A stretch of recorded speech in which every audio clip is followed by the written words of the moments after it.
bonjour à ceux qui sont à distance. Je ne vais pas regarder la caméra, je vais regarder la salle, puisque j'ai la chance d'avoir quelques publics. Donc dans le cadre de la Mélétech, je vais vous présenter une petite présentation sur la transformation que l'on a conduite chez Adelia. Donc on est parti d'une architecture assez classique, on-premise, et donc on a basculé ça sur des services Azure. Alors, ce sera une présentation qui n'a pas vocation à être hyper technique. Dans le programme, vous en avez quelques-unes qui sont bien techniques, sur l'implémentation Kubernetes, sur des méthodes agiles, DevOps. Là, je vais plutôt vous présenter la méthodologie qu'on a apprise pour arriver au bout dans un temps correct et avec une solution acceptable. Donc, si je ne l'ai pas... Ah. Est-ce que ça passe ? Oui, ça passe.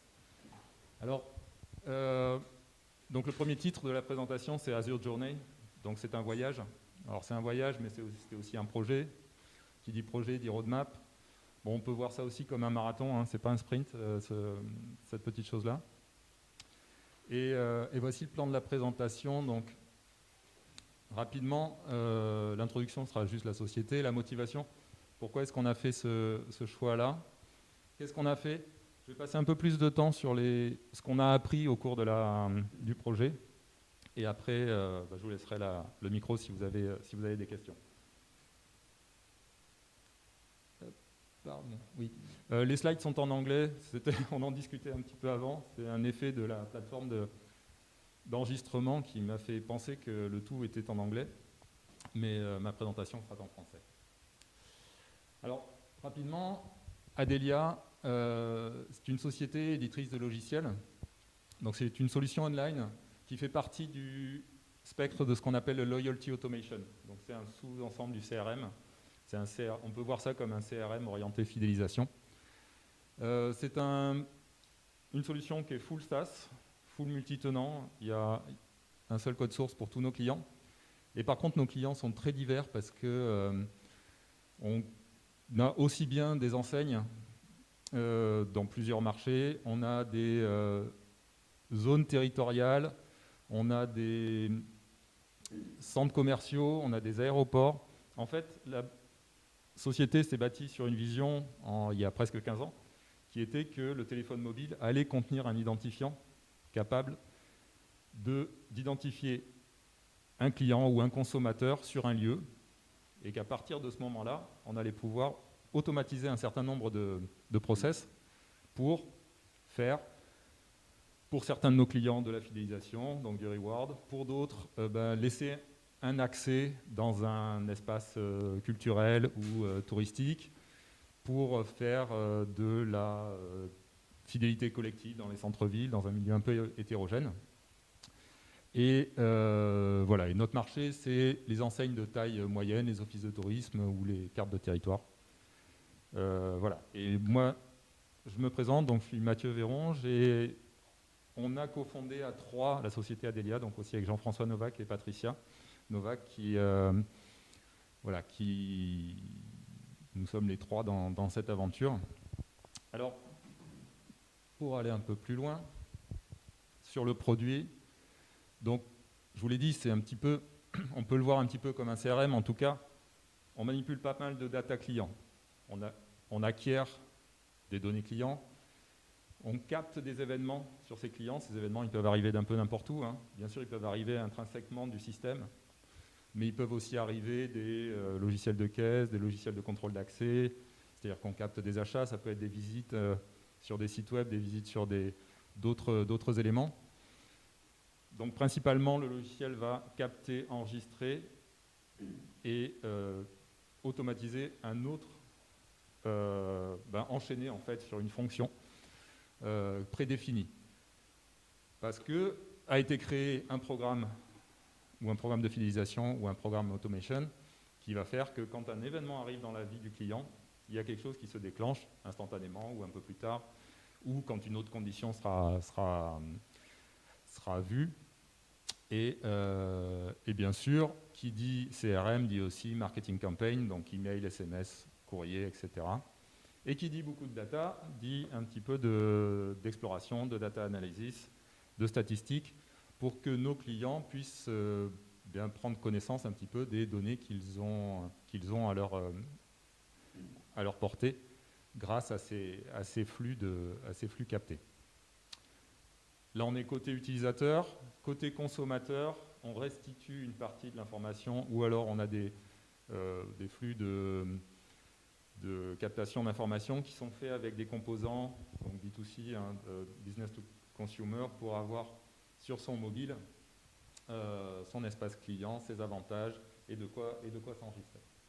Bon. Je vous renvoie sinon au site web qui est pas mal fait sur la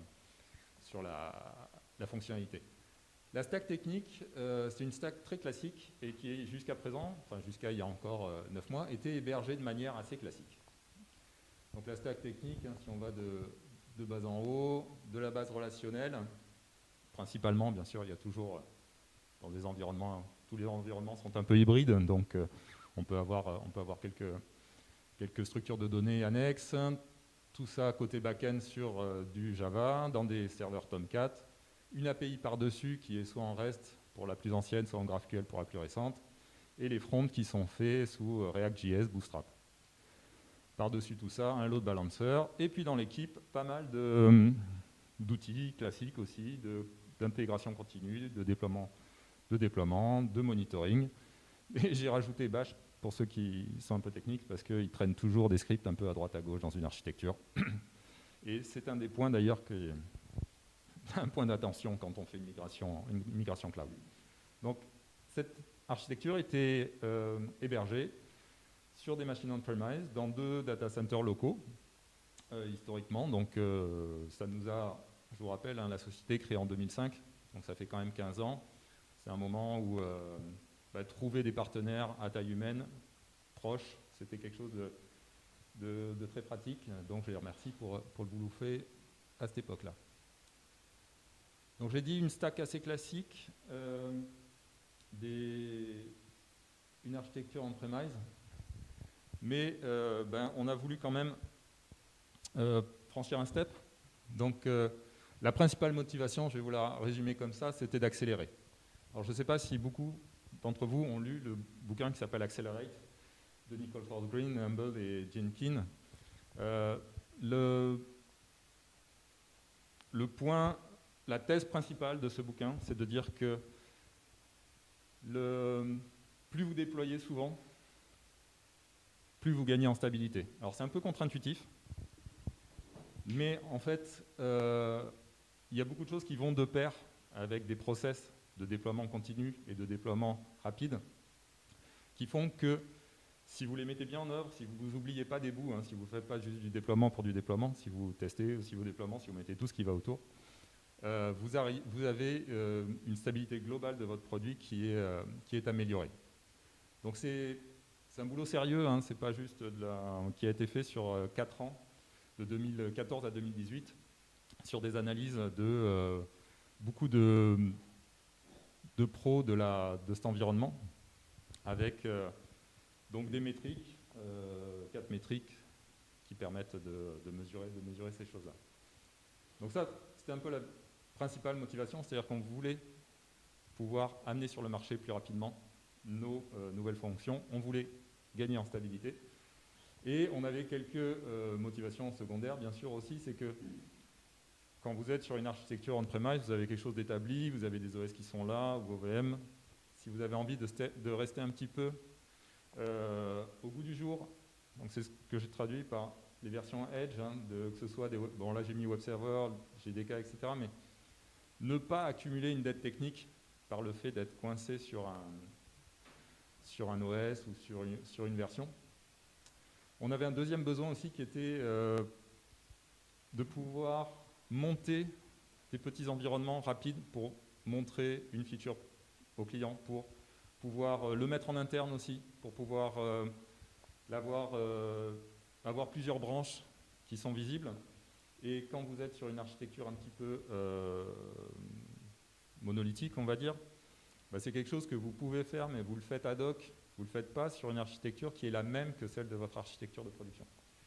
Et puis après, bien sûr, en dessous, heureusement, la société a 15 ans, elle a survécu, elle a même grossi et absorbé de la charge. Si vous avez une architecture qui peut monter en charge, voire s'adapter à la charge, c'est quelque chose qui est appréciable et donc voilà, parmi les motivations. Il y avait une deuxième motivation qui était que dans le domaine du logiciel, en tout cas, on a souvent une roadmap, on a souvent 3 roadmaps, une roadmap stratégique, une roadmap fonctionnelle, et une roadmap technique. Dans la roadmap technique, il y a des choses qui sont du domaine de la réalisation, mais aussi de vos process, de votre background, de vos infras. Et donc nous, on poussait pour aller vers une implémentation DevOps dans nos process et dans notre société.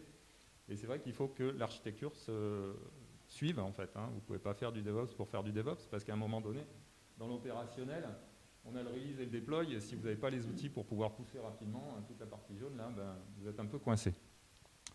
Donc on avait déjà de l'intégration continue, mais on voulait franchir un step et aller vers du déploiement continu, ce qui rejoint un petit peu la problématique principale qui était déployer souvent. D'accord ? Et un petit truc qui nous est arrivé à tous en mars, c'est qu'on s'est retrouvés enfermés. Et en fait, vu qu'on était déjà dans une démarche d'aller vers du online pour la totalité de nos fonctions techniques, ça nous a permis d'envisager la même chose pour des fonctions non techniques, des fonctions support ou des fonctions d'administration ou de projet, donc des fonctions internes. Pardon, il faut descendre. Voilà. Alors, initialement, quand on a tracé le plan, donc on est fin 2019, grosso modo, d'accord ? On a tracé un plan et on s'est dit, en 6 mois, c'est fait. En 6 mois, c'est fait. Et en fait, ça ne s'est pas passé en 6 mois, je vous le raconterai. Et alors, ce n'est pas vraiment à cause du confinement. C'est parce qu'on a appris beaucoup de choses sur le chemin de ce voyage. Et je vais vous le détailler. Alors, dans les réalisations, quart d'heure, on n'est pas trop mal. On a commencé par choisir un cloud, en fait. D'accord ? Bon, une fois qu'on s'est mis d'accord, on va faire du cloud. Il faut en choisir un. Les 3 gros acteurs, Amazon, GCP, Microsoft Azure. Et on a aussi regardé quelques autres cloud providers. Mais je vous remets dans le contexte, on est fin 2019. Il y a des choses qui ont changé pas mal depuis ce temps-là. Alors pour nous, AWS, on avait une petite expérience, tout comme sur GCP, parce que même si on était sur une belle architecture on-premise maîtrisée, il y a quand même quelques services qu'on avait mis sur AWS, du stockage, sur GCP, quelques éléments de redondance par exemple. Donc on avait quelques expériences sur les 2 premiers. Amazon, c'était le leader incontesté. Google, c'était un challenger, donc il avait un avantage prix. Il y avait un autre avantage aussi, c'est que en tant que PME, Google nous a fait des propositions intéressantes d'accompagnement sur notre projet. Et sur Azure, on avait dans les avantages le fait qu'il y avait une belle couverture fonctionnelle, il y avait des data centers en France. Sur les autres cloud providers comme Scaleway, OVH, etc., ils avaient l'avantage d'être peut-être plus proches de nous, peut-être en français encore, que comme vous voyez, ce n'est pas forcément un problème. Par contre, à fin 2019, on avait quand même un problème de feature. Il y avait certaines fonctions, comme, je sais pas, tout bête, comme la database as a service, qui était que de la bêta chez certains et inexistant chez d'autres. Si vous vouliez monter un cluster Kubernetes chez ces gens-là, à vous de l'installer vous-même. Ce n'était pas du Kubernetes as a service. Donc, bon, ceux d'en dessous ont été évacués assez rapidement. AWS a un inconvénient qui est vraiment propre à notre société, c'est que nos clients sont pour 70% des commerçants. Et dans AWS, il y a A comme Amazon, et ça peut être urticant en fait, ça peut être un irritant fort. Donc on l'a sorti de la file. Il nous restait Google ou Azure. Donc nous, côté technique, Google, ça nous allait bien parce qu'on avait une petite expérience dessus. En plus, on est utilisateur en interne de G Suite comme plateforme de collaboration. Il a les deux problèmes, c'est qu'il n'a pas ses data centers en France. Et comme vous l'avez vu dans notre panel de clients, on a des clients qui sont liés au tourisme ou qui sont liés aux offices de commerce. Donc, c'est des clients franco-français. Et pour les offices de tourisme, qui ont des fois des unités mixtes, et donc pour qui héberger les données en France était une vraie demande marché. Donc là, c'est le marché qui a influencé la technique. Et à l'époque, en plus, fin 2019, au niveau RGPD, Google n'était pas full compliance. Hein. C'était pas net sur certains aspects, et notamment sur certains aspects de transfert de données, qui font que quand vous n'avez pas vos data centers en France, les données, à un moment donné, elles sortent d'Europe. Pour des problèmes de backup ou de géoredondance, elles sortent carrément, donc elles sortent de France, mais elles sortent d'Europe. OK. Donc un mix de raisons techniques, de raisons business. On est parti sur Azure, même si on avait à peu près 0 expérience. Et c'est là que l'aventure commence, parce que voilà. Donc en gros, on s'était big picture, on part d'une architecture on-premise avec N machines virtuelles qui ont chacune leur Tomcat, toutes les applications. On a des beaux gros serveurs de base de données qui stockent et gèrent un peu ça. Bon, au fil du temps, ils sont optimisés, ils sont shardés. On a 2 réplicas, un pour du transactionnel, un pour les statistiques. Bon, tout ça fonctionne. On a monté une architecture de monitoring ad hoc avec Stackify. On a même un CDN. Bon, je vous passe un petit peu les détails qui sont autour, mais en 10 ans, 15 ans, vous imaginez que ça grossit. Et donc, on a fait un saut et on a en target, donc en cible, on a voulu mettre tous nos composants qui étaient tous dans le même serveur, dans des containers séparés, dans des pods séparés, tout ça dans du Kubernetes, utiliser la base de données as a service, puisque un des objectifs, c'est quand même le scalable et l'autoscale, donc il faut en profiter. Et ça, c'est un environnement, éventuellement de production, et un environnement qu'on a envie de répliquer. Voilà.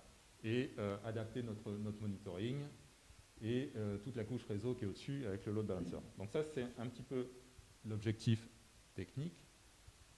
Et pour arriver à ça, on s'est donné deux sous-chemins. Voilà, merci. Le premier, c'était d'essayer de gagner en compétences sur chacun des éléments qui allaient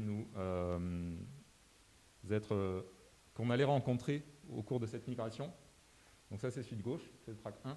Et le track 2, c'était modifier le produit. Donc heureusement, on est un éditeur, donc on a une équipe de développement. Il fallait modifier le produit pour aller supporter cette nouvelle architecture. Notamment tout ce qui était containerisation, les modifications dans l'intégration continue, des modifications sur notre monitoring et sur le network. Et de l'autre côté, passer à de la database as a service. On est très orienté data, donc il fallait qu'au niveau performance, ça réponde. Il fallait qu'au niveau réseau, on soit à la fois sécure et performant. Allez voir un petit peu quels étaient les outils côté Azure pour tout ce qui était Docker, Kubernetes, réseau. Des outils qui étaient au-dessus, et puis toute la couche d'administration, enfin en tout cas de gestion, d'accès, qui ne sont pas neutres, qui sont des problématiques un peu transverses. Donc on s'est donné ça. Comment on a déroulé cette chose-là ? Alors nous, notre option a été sur les solutions qu'on prenait. Donc on a fait ça comme ça. En plan, c'était toutes les 2 semaines, un atelier sur un thème. Et entre les 2 semaines, on était quelques-uns à essayer de le faire tourner dans Azure. Donc on faisait sur une souscription de test, on faisait notre petite spike, c'est-à-dire notre petite maquette. On essayait de le faire tourner. Et quand on avait fini ça, au bout de 2 semaines, dans l'atelier suivant, on disait nous on l'a fait comme ça, qu'est-ce que vous en pensez ? Est-ce qu'on modifie des choses ? Et puis la deuxième interrogation, c'était, maintenant qu'on a fait un truc qui tourne, comment on l'automatise, comment on le sécurise ? Donc ça, c'était pour le track 1. Et sur le track 2, alors là, c'était un petit peu plus du projet classique. Vous prenez votre infrastructure, votre code, et puis au niveau de la production de vos versions ou de vos modules, on y va. On passe de ce qui était avant une web app classique à une image Docker. On essaye de sortir tout ce qui est éléments de configuration, puisqu'on ne va pas pousser un seul environnement, mais N environnements qui sont différents. On change notre pipeline d'intégration continue, parce que il n'y a plus qu'un seul, toujours pareil, il n'y a pas un seul environnement qui est en cible, mais plusieurs. Donc on le modifie. On ne discute plus avec une architecture qu'on maîtrise, mais avec quelque chose qui est dans le cloud. Donc l'intégration continue, pour nous, elle est hébergée en propre, elle est locale à notre équipe de développement. Donc il fallait discuter avec l'extérieur. On a créé plusieurs souscriptions Azure. Donc les souscriptions Azure sont des environnements qui permettent de contenir des groupes de ressources, elles-mêmes des ressources. C'est assez intéressant parce qu'en fait, on peut avoir une analyse de coût par souscription et notamment de faire une souscription de test dans laquelle on fait plein d'essais. Et puis après, on a essayé d'automatiser tout ça dans un cluster Kubernetes parce que Docker tout seul ne nous suffisait pas. On a eu quelques produits, quelques byproducts en fait, de nos réalisations. On a réussi à utiliser, on a permis de convertir certains éléments qui étaient servis par des serveurs web classiques dans des éléments de stockage, ce qui a permis d'éliminer certains éléments de notre architecture, comme certains éléments de CDN, par exemple, de Content Delivery Network, qui étaient en doublon. Je vous le disais tout à l'heure, on a profité de ça et de cette connaissance pour convertir certains de notre stockage interne qui servait au process, admin ou équipe produit en ressources Azure. On en a profité pour tester les fonctions DevOps de GitLab, puisqu'en fait, on est sous GitLab pour la partie source et on est sous Jenkins pour la partie CI. Donc ça nous a permis de pousser ça un peu plus loin. Et puis, tout au long de ces ateliers qui se passaient toutes les 2 semaines, on a découvert d'autres features d'Azure, notamment dans le domaine de l'ETL, donc de la transformation de données et de l'intégration de données, ou dans le domaine des stockages NoSQL, sur lequel on avait quelques besoins. Donc c'est pas en prod, mais en tout cas, quand vous commencez à parcourir des ressources cloud, vous apercevez qu'il y a une offre qui est assez pléthorique. Oui. Donc si vous vous rappelez le petit slide qui disait on s'en donne pour 6 mois et on a fini. Alors au final, ça ne s'est pas tout à fait passé comme prévu, mais Azure est quand même en usage constant chez nous à l'heure actuelle. On a un environnement de recettes, un environnement de test qui tournent et qui tournent bien et qui sont utilisés quotidiennement. L'environnement de recettes chez Adelia est accédé par les clients 24/24 en fait. Et la migration des clients, c'est-à-dire les passer de l'environnement on-premise à l'environnement Azure, c'est quelque chose qui est en cours maintenant. Alors, c'est vrai qu'à l'heure actuelle, nous avons 2 environnements de production, le on-premise et le Azure, ce qui nous permet d'ailleurs de basculer les clients volontaires et de les basculer à l'envie. C'est-à-dire que quand ils sont prêts en termes de projet, on ne leur a pas fait une grosse bascule 0 ou 1. En fait, le projet n'a pas duré 6 mois comme estimé, mais 9 mois sur l'équivalent de 60 jours hommes. Voilà. Je ne sais pas si ces métriques sont confirmées par d'autres, mais en tout cas, c'est les nôtres et c'est celles qu'on a mesurées. Alors, c'est là où je vais passer un peu plus de temps, dans la limite du temps disponible, sur les retours d'expérience en fait qu'on a dans cette migration. Alors, on a d'abord le point premier, c'est que je pense qu'il ne faut pas essayer de répliquer ce que vous avez sur une architecture on-premise dans le cloud. On aurait pu prendre X VM sur Azure, prendre 2 load balancers et faire la même chose que ce qu'on avait à la base de données près, mais on aurait pu le faire. En fait, je pense que c'est une mauvaise approche. Je pense que c'est une mauvaise approche parce que, ce faisant, vous retombez sur les mêmes problèmes que vous aviez avant, avec des nouveaux problèmes en plus, qui sont liés à la distance, qui sont liés à l'accès aux machines, qui sont liés au déploiement. Et vous êtes obligé de réinventer pas mal de choses que les fournisseurs de cloud vous ont automatisées. Une deuxième chose qu'on a apprise, c'est qu'il fallait retravailler le monitoring de tout cet environnement très tôt dans le projet. Parce que nous, on était partis sur une idée de faire des benches de performance, surtout côté data, côté réseau. Et en fait, ça ne suffit pas de bien dimensionner. Il faut suivre ce dimensionnement, il faut suivre ces choses-là. Et souvent, dans les projets qui ont un petit peu d'âge, donc si on est sur du brownfield, hein, on n'est pas sur un truc tout neuf, et ben vous avez une belle couche de monitoring qui a plusieurs niveaux, des accès qui sont un peu différents selon les équipes, selon les produits. Et il y a beaucoup de niveaux différents où il faut appliquer son monitoring, hein, que ce soit au niveau machine, au niveau matériel, au niveau application. Donc, essayez d'y penser tout de suite quand vous faites ça, de le mettre comme un item de la liste, sachant qu'il y a, en tout cas côté Azure, Azure Insight, qui est un outil d'agrégat de métriques, de logs, qui vous permet de tout ramener au même endroit et de voir ça sur des prismes différents, que ce soit technique, machine ou applicatif. Un deuxième point, il ne faut pas sous-estimer la partie optimisation des coûts. Donc l'optimisation des coûts, pour nous, sur une donnée brute, le coût cloud par rapport au coût on-premise, c'était 2 fois plus cher sur le coût cloud, sans optimisation.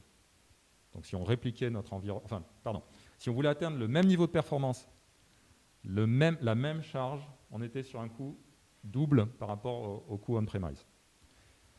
Il y a énormément de possibilités d'ajuster les coûts.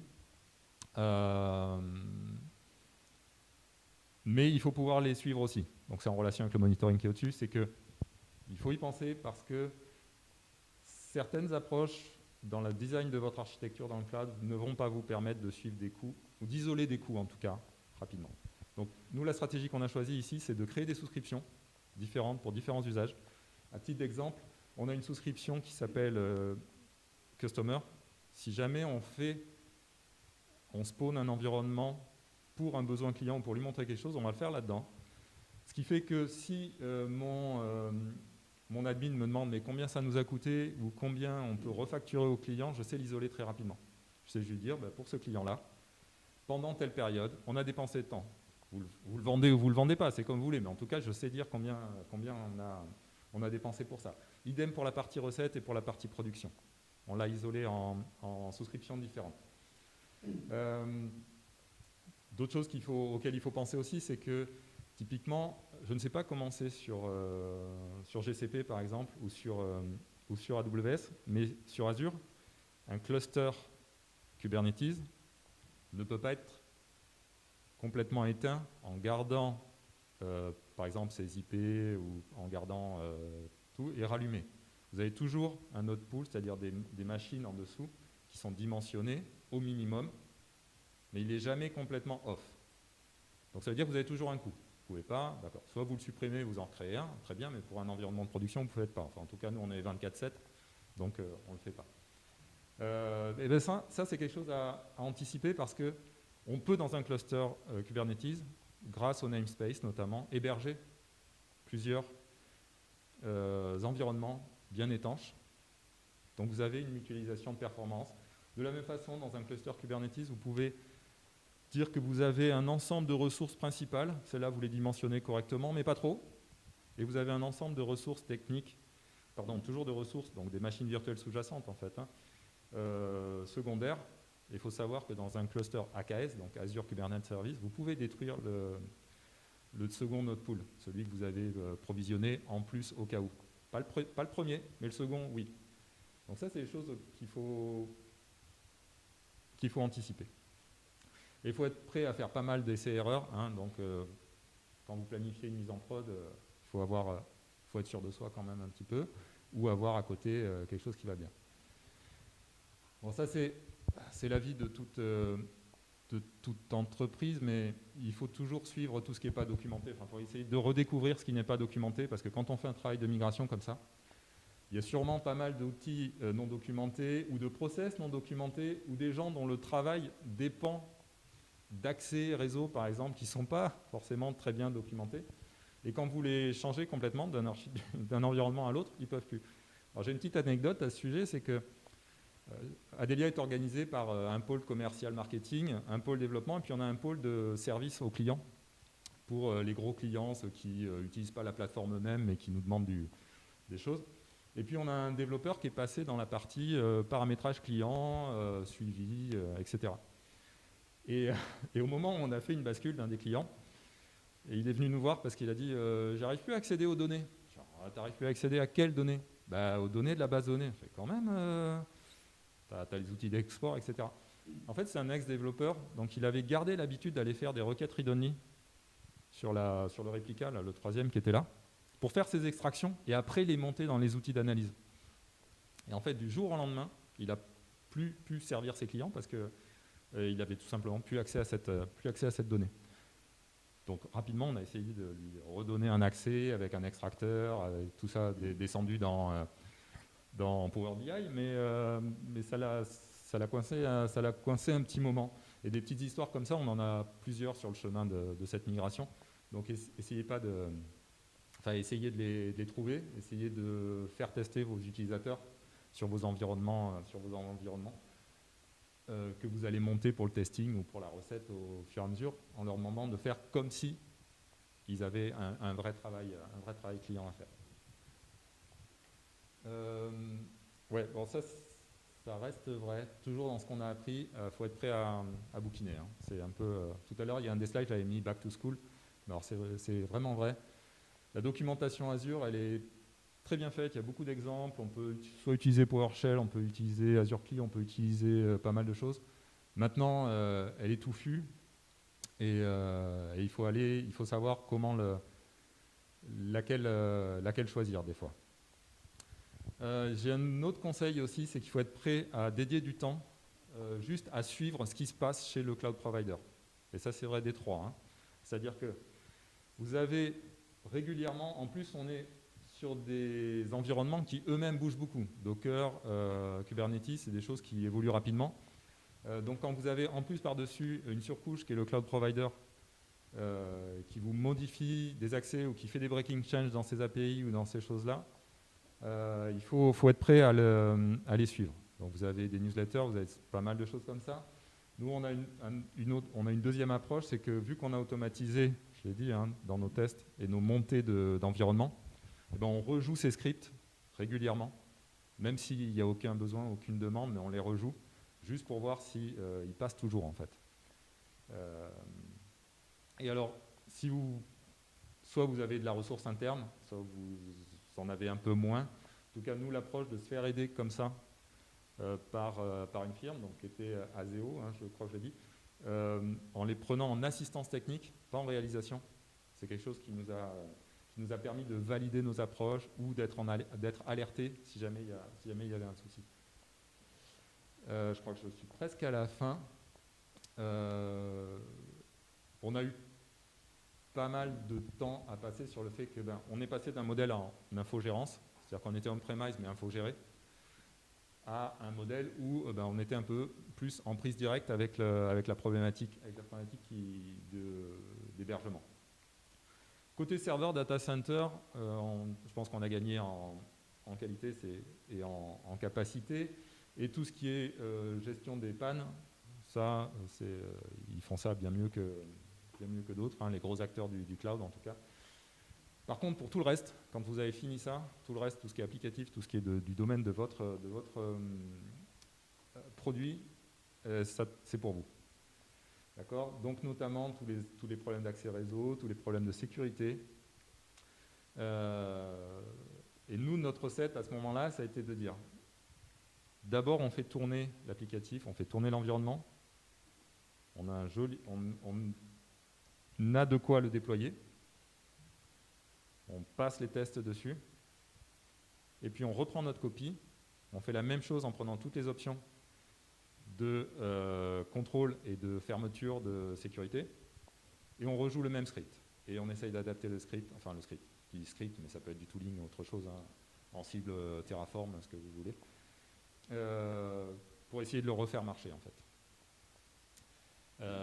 Du coup, ben, on a planifié tout ce qui est pentest en plus, hein, par-dessus. Et puis on a été obligé de staffer un peu plus parce que c'est de la compétence assez particulière, hein, d'aller faire ces choses-là. Donc du coup, sur ce début d'année, on a staffé. Et heureusement, on a réussi à arriver au bout de cette petite aventure. Et j'ai moi-même fini d'arriver au bout de ma présentation. Merci.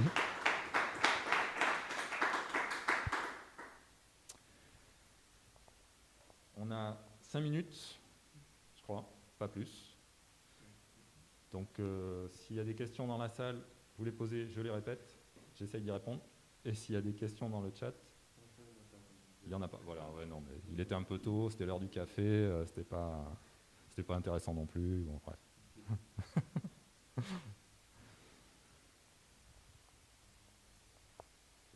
Oui. Deux petits. Vous avez choisi d'utiliser du Docker, pas de la service, qui pourtant offrait déjà du Tomcat à cette époque-là. Forcément, vous l'avez pensé. C'est un intérêt de savoir ce qui est générique, quoi. Et la deuxième chose, est-ce que vous réussissez à survivre sans le premium support, qui est un service très cher à Microsoft, en gros, on a accès à des ingénieurs support de tous les niveaux, ou pas? Est-ce que vous l'avez ou pas? Alors, on ne l'a pas. Je vais répondre à la première question. Donc, la première question, c'est App Service, donc un petit peu serverless. Oui, oui. Donc, la première question était App Service versus Docker. Donc, en gros, si je résume, serverless contre un container dédié. Et la deuxième, c'était peut-on se passer du support premium du provider cloud? Parce que là c'est vrai pour GCP ou pour AWS aussi. Alors, il y a toujours un trade-off. Hein. Quand on se lance dans un projet comme ça, c'est à quelle vitesse? Il y a un problème de vélocité. À quelle vitesse on va pouvoir convertir ce joli projet qui est sur des slides en quelque chose de réel? À ce moment-là, au moment en tout cas fin 2019, effectivement, tout ce qui était App Service était disponible. Par contre, en termes de notre archi première, on n'avait pas encore la vision totale, mais on s'était posé la question de la dépendance au cloud provider qu'on choisissait. Donc, tout ce qui est serverless, pour les trois gros acteurs, on est beaucoup plus lié au provider qu'on choisit comparé à un environnement Docker. Le deuxième choix, il est plus, donc ce qui nous a fait basculer là-dessus, c'est la rapidité d'implémentation aussi, par rapport à ce qu'on avait. On a construit une image de base, pour nous, qui était Tomcat JDK. On a remis quelques couches supplémentaires par-dessus, et cette image, on sait la différencier très rapidement selon les environnements. Donc, la jouer. Et notamment la jouer aussi en local. Côté App Service, vous avez un tout petit décalage, c'est qu'il faut que vos environnements de développement soient bien connectés à l'App Service pour pouvoir être déployés, testés sur du local ou sur des branches séparées. Le fait Docker permet assez rapidement de jouer ça en local, jouer ça à droite, à gauche. De même, on a des réalisations qui sont sous-traitées. Donc on travaille en sous-traitance des fois pour de la réalisation. Réceptionner un livrable d'un externe sous forme d'un package Docker est plus dans les mœurs et plus accessible. Ça ne lui demande pas de changer ses technos, changer ses process. On reçoit ça, on l'adapte bien sûr, mais on le teste et on le fait rentrer à l'intérieur de tout notre écosystème, en tout cas de notre application. Voilà, c'est comme ça qu'on monte des microservices assez rapidement.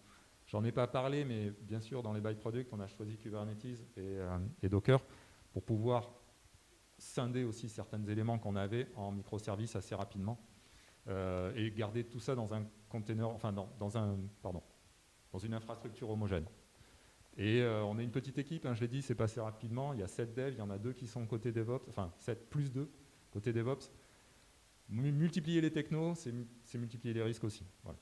Bon. Et alors sur le Premium, on l'a pas, d'abord. On l'a pas, mais on a quand même un contrat donc, avec un partenaire Microsoft. Donc quand on a un doute, quand on a une question, voire même quand on peut leur sous-traiter des études, en disant bah, là j'ai besoin de voilà, qu'est-ce que ça donnerait dans tel cas, j'ai un nouveau besoin, etc. Ils peuvent faire les études et nous arriver avec du conseil. Maintenant, en toute honnêteté, on a une stack qui est assez classique pour un usage qui peut être demandeur. Je crois que sur notre API, on a entre 1 million et 750 000 appels jour, suivant les jours. Je crois qu'il y a 10 000 users connectés quotidiennement, toujours dans la plage. Donc il y a de la charge, mais c'est pas dément non plus. Je crois que la taille des données, c'est du demi-téra à peu près. On n'est pas encore dans le vrai big data. Donc tout ça fait qu'on est dans un cadre assez classique sur lequel il y a des réponses. Et c'est vrai qu'en tout cas, côté Azure, là où on a pu creuser un peu plus, ces architectures classiques sont bien documentées, bien outillées. On va régulièrement attaquer par l'implémentation de base qui est proposée. On creuse quelques points périphériques. Si je prends un exemple, par exemple, on a voulu creuser tout ce qui était ingress, egress, c'est-à-dire les entrées réseau, les sorties réseau pour pouvoir se brancher sur l'extérieur, mettre des règles de firewall un peu rapidement. Là, à ce moment-là, quand vous avez votre cluster qui tourne, c'est super. Vous allez creuser un petit peu 2-3 points. Nous, on peut se faire aider en plus pour se faire valider ça. Et au final, après, ça tourne quand même. Donc voilà, donc on n'a pas ce besoin. Je comprends que faire en solo, par contre, ça pourrait être nécessaire. Oui. J'ai une question sur la sécurité. Est-ce que au niveau de sécurité entre on-premise et Azure, il y a une différence? Alors, oui, donc je vais répéter la question. La question est, est-ce que sur notre architecture on-premise ou sur toute architecture on-premise et sur une architecture hébergée dans le cloud, il y a une différence de niveau de sécurité? Alors, dans notre cas précisément, c'est le seul dans lequel je peux répondre de toute façon. Il n'y a pas de différence de niveau, en tout cas d'attente sur les niveaux de sécurité, puisqu'en plus on a de la donnée personnelle, hein, donc on a certains critères qui sont nécessaires en termes d'accès à la donnée et de sécurité. Le RGPD a fait pas mal pour standardiser tout ça. Il se trouve qu'il y a une différence au niveau... alors si on prend la CEBAD, au niveau certification par exemple, on a des garanties côté cloud provider qui sont un peu plus élevées que côté on-premise. Même si nos hébergeurs ont maintenant, mais tout juste maintenant, la certification ISO 27001. Par contre, ce qui a un gros impact, c'est sur les responsabilités, sur les rôles et responsabilités. C'est-à-dire sur mon architecture on-premise, en étant en infogérance, je peux, dans le contrat d'infogérance, déléguer une partie de la responsabilité de sécurité. C'est notamment à mon hébergeur que je déléguais la réalisation des tests d'intrusion et la détection, par exemple, des fuites de données. Maintenant, quand je suis sur le cloud comme ça, j'en prends la responsabilité. Donc au niveau couche de sécurité, on arrive à fermer en appliquant quelques bonnes pratiques et quelques règles. On arrive à retrouver le même niveau de sécurité. Mais en tout cas, pour nous, l'impact a vraiment été plus côté responsabilité. C'est ce qui m'a fait en fait recruter quelqu'un spécialisé dans la partie sécu. Parce que c'est un sujet à part entière qui nécessite d'être traité tout au long du projet et puis de rester. C'est pas juste à l'initialisation, quoi, hein, il faut le maintenir constamment. Ah, oui, pardon. Bonjour. Au niveau de la maîtrise des coûts, est-ce que le on-premise c'est moins cher, c'est plus cher, ou est-ce que il y a des coûts cachés ou des coûts surpris que vous avez vus? Oui. D'accord. Peut-être aussi les délais, parce que ce qu'on a en on-premise, vous l'avez bien souligné, il faut pas faire un copier-coller, il faut vraiment prendre les outils pour ça. D'accord. Est-ce que vous pouvez nous dire ouais. Alors, encore une fois, je répète la question pour ceux qui seraient en distanciel. La question porte sur la différence de coûts on-premise Azure, notamment s'il y a des coûts cachés et s'il y a des coûts qui n'étaient pas envisagés. Alors je l'ai dit rapidement, sur une analyse de coûts, donc on a fait très tôt dans le projet, hein, qui était combien ça allait coûter. De toute façon, il fallait bien que je présente à mes associés, je n'allais pas leur vendre juste la partie Accelerate, qui est super. Mais... Donc sur le papier, on avait x2, deux fois plus cher. Après, une couche d'optimisation, notamment sur Azure, on peut pré-réserver des instances. Si on pré-réserve ces instances, on peut faire Si on les réserve à 1 an, on peut tomber le coût de 45%. À 3 ans, on peut faire tomber encore plus bas. Sur une architecture on-premise, il y a certains coûts que vous ne voyez jamais, c'est les coûts de transfert. C'est les coûts qui sont liés à l'usage de la bande passante. C'est les coûts de stockage aussi, parce que sur une architecture on-premise, vous avez un minimum de puissance qui est toujours là. C'est des architectures qui sont moins scalables, mais qui ont l'avantage de commencer, enfin nous en tout cas, on a des machines qui ont par exemple un espace de stockage SSD sur du distribué, qui est largement surdimensionné pour aller poser mais tout le monitoring dont j'ai envie.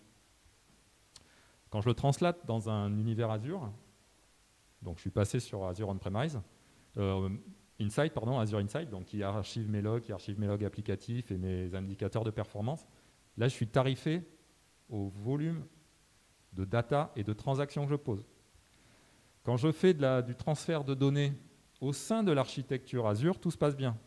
Quand je fais du transfert de données interrégion déjà, pour certaines ressources qui sont en géoredondance, là, je peux avoir des coûts. Quand on traite les données qui sortent ou qui rentrent de l'extérieur, là, vous tarifez à la bande passante. Et ça, c'est des choses... C'est pas qu'elles soient cachées, hein, c'est toujours bien documenté, ça y est, c'est des fois un peu petit. Par contre, c'est très dur à estimer sur une analyse de coût. Vous pouvez prendre votre architecture en place, comme de toute façon, sur votre version on-premise, vous vous en fichiez un petit peu, vous aviez un brin des gigabits et vous ne le saturiez jamais, vous ne vous posez pas la question. Mais là, vous êtes obligé de le suivre. C'est pour ça que je disais que mettre le monitoring très tôt dans votre réflexion, c'est important aussi pour ces aspects-là. Voilà. Après, encore une fois, ce n'est pas des coûts cachés dans le sens où aucun des grands acteurs de cloud vous prend en traite. Hein, c'est écrit. À chaque fois que vous prenez une nouvelle ressource, c'est écrit, elle est là, vous allez payer tant, etc. Mais sur une architecture on-premise, c'est vrai que vos disques sont là, vos processeurs de base sont là. Vous rajoutez, je ne sais pas, nous on l'a fait, donc je vous ai dit, on était dans un Tomcat, on avait plusieurs services qui tournaient dans le même Tomcat. J'ai mon équipe projet qui me dit j'aimerais poser une nouvelle web app, on peut? Bah ouais, on peut, enfin je veux dire, j'ai de la place, on peut, ça passe. Quand vous êtes sur Azure, vous raisonnez coût quand même. Quand vous êtes sur un là, vous dites oui, mais ça va coûter tant, est-ce que tu le répercutes ou pas à ton client? Voilà. Bon,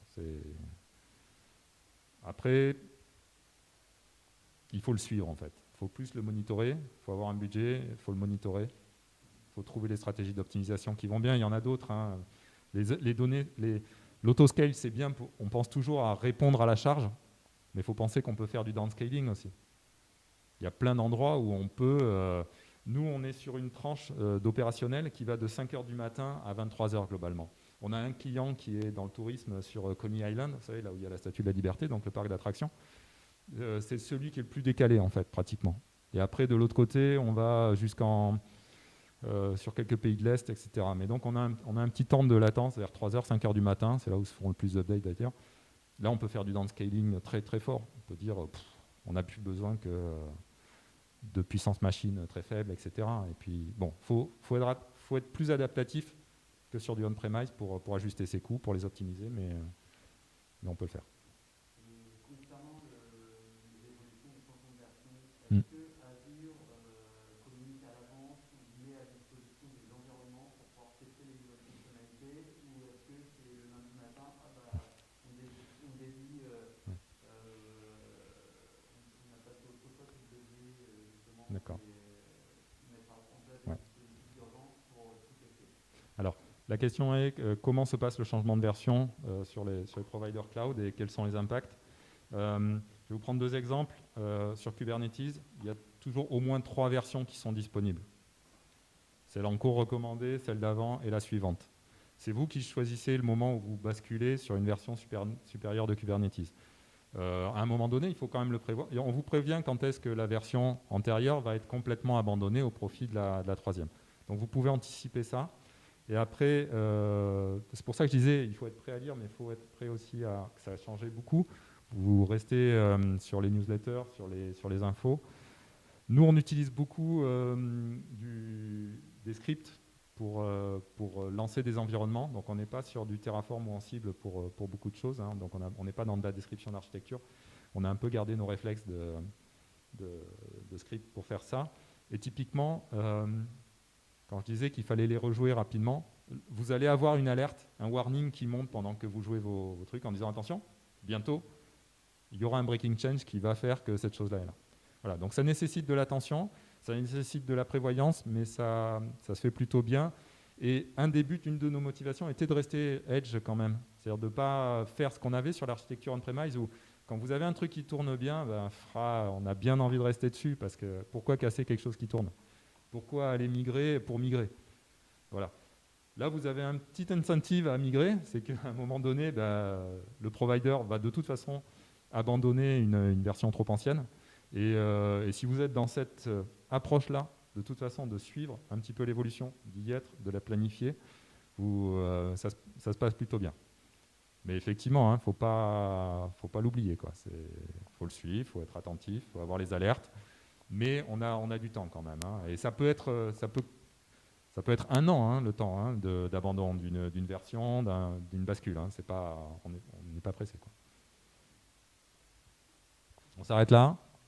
Il y a quelqu'un qui suit?